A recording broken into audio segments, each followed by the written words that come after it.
Now, back to the sauce. I'll add a little bit of seasoning. Just a little bit of seasoning. Rachel.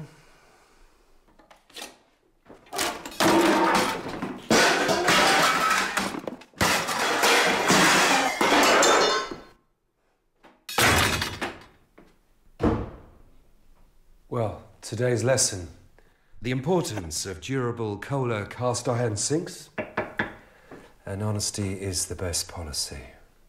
Hi, welcome back. You know, our hectic lives can make it a challenge to enjoy regular, well-balanced meals. Now, hopefully, with the help of our chef and our Eat Well, Live Well recipes, you and your family are being inspired to enjoy the art of healthy cooking. Let's turn things over to Chef Ulrich to see what he's whipping up this week. Thanks very much for joining us today. What we're going to do today is cook with parchment paper. It's an older technique, an older traditional method of cooking that really doesn't get used that much more. But why we're going to focus on that today is that it's a very healthy and I think an interesting way as well to cook and entertain in your house.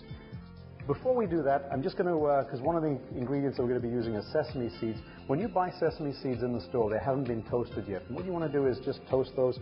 I have a pan on here. It's a non-stick pan. You're just going to put some of those sesame seeds in there. And use both the black and the white. Just rotate the pan a little bit.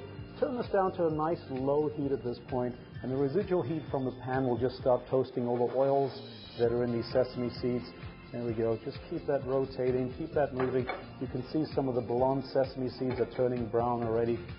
Those are good to go. I can turn this off already and just leave them sitting on the side there for when I need them. First thing with cooking with parchment paper is that I need parchment paper. So this is just your regular paper that you'll buy in the store.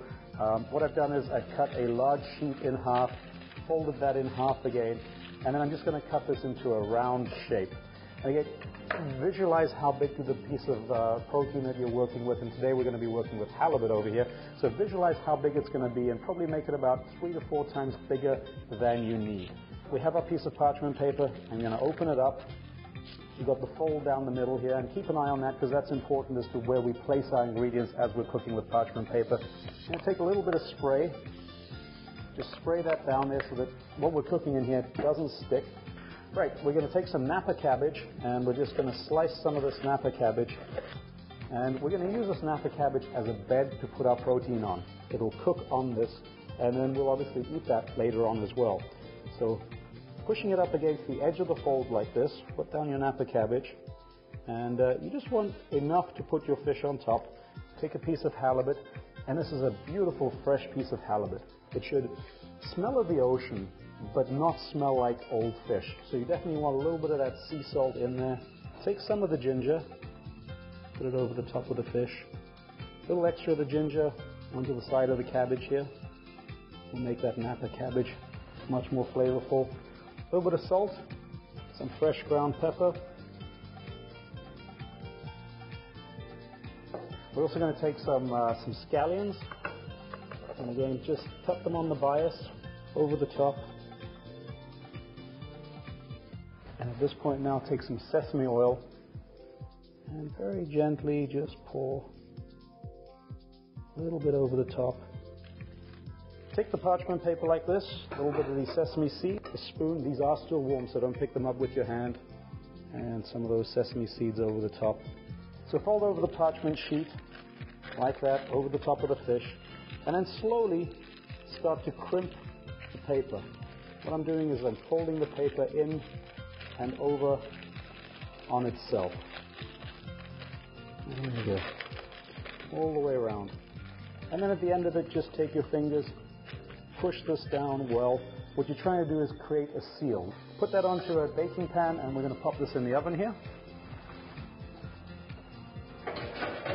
And here we have one that we just pushed in about 15 minutes ago or so. There you go, put that down there. And that's really all you need. 15 minutes is plenty of time for the fish. There we go, we're going to lift that up, put that onto our plate. The way that you can tell that this is cooked without breaking into it is just putting your fingers on the edge of the fish. You just want to feel that it's firm, not too flaky, because if you push on it and it starts to break apart, you've overcooked the fish, but just enough that there's some give back and there's resistance to your finger when you push onto it.